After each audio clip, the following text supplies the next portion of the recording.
Hey everyone, welcome back to Corporate Decoder, the place where we try to figure out if this report is a golden ticket or a real train wreck.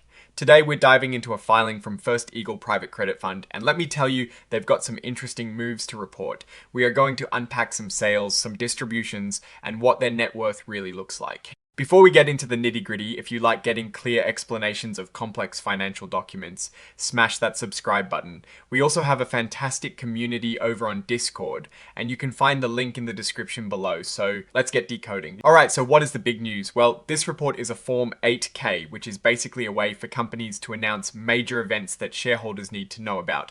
Right away, think of it as a press release filed with the SEC. First up, the fund sold some shares that did not go through the usual registration process with the government. This is often done when they are selling to specific investors like a feeder vehicle. They mentioned selling 283 Class I common shares for $6,830. This doesn't sound like a massive amount of money spread across many people, so it hints at some private deal, making rather than a public offering. It is like selling a few special edition items to a few collectors. Now, let's talk about money coming back to investors.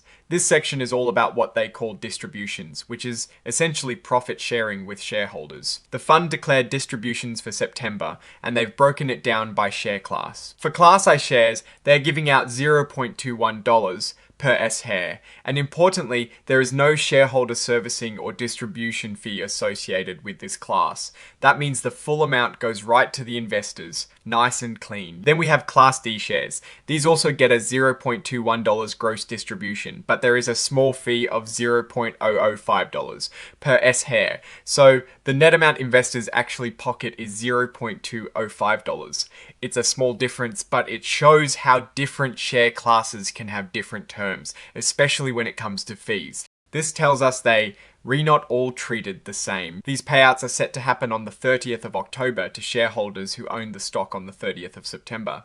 So if you were invested by the end of September, you'll get this distribution. This next part is where we get a snapshot of the fund's financial health at a specific point in time. Here we see the net asset value, or NAV, per share as of the end of August.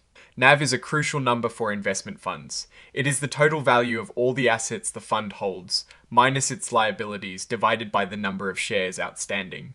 It's like the fund's book value or its underlying worth. Both Class I and Class D common shares have a NAV of $24.13 per S-share. It is interesting to see that both classes are valued the same per S-share at this moment. Let's look at the bigger picture. The fund S total NAV is $300.3 million. They VGOT investments worth about $656.1 million, which is good, but they also have about $413.5 million in debt. This brings us to their debt to equity ratio, which is 1.38x. What does that mean in simple terms? For every dollar of equity, they have $1.38 in debt.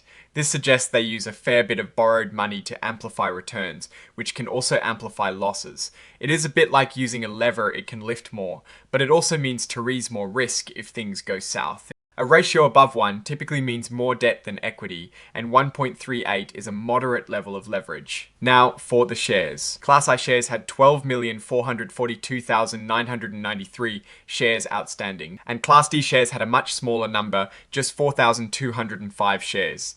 This disparity tells us that Class I shares are the dominant class in terms of volume within the fund. This section talks about how they are raising money. They have a public offering of up to $5 billion and also a separate private offering. Looking at the private offering, they've sold a significant chunk of Class I shares here. They sold 12,465,924 Class I common shares in the private offering, pulling in $303.7 million. This is a substantial amount of money raised privately, adding to their assets. Cumulatively, across both the public and private offerings, they issued a total of 12,470,129 shares, bringing in $303.8 million. This means the bulk of the capital raised so far comes from this private offering of Class I shares. And finally, the report is signed off by Jennifer Wilson, the Chief Financial Officer and Treasurer on the 23rd of September 2025, confirming the accuracy of this information. So let us put on our investor hats and see what this all means. First Eagle Private Credit Fund is actively raising capital, with most of it coming from a private offering of Class I shares. This indicates strong interest from a specific set of investors who are willing to put in significant money. The fund is using leverage as shown by the debt to equity ratio, which is a common strategy in credit funds to boost returns, but it does introduce added risk. The distributions indicate they are returning income to shareholders, which is a positive sign that the underlying investments are generating cash flow. However, the fee structure for Class D shares, though small, is something shareholders should always pay attention to. The NAV of $24.13 per S-share for both classes suggests that despite different fee structures, their underlying assets support the same per share valuation for now. On the whole, the fund appears to be growing and distributing income, but the leverage is a factor to monitor closely for any signs of strain in the market. That is our breakdown of this First Eagle private credit fund filing. What is your take on these numbers and what they signal for the fund? Future, drop your thoughts in the comments. If this analysis was valuable, hitting that like button really helps, and subscribe for more deep dives. Don't forget to check out the Discord in the description. Thanks for watching. See you next time.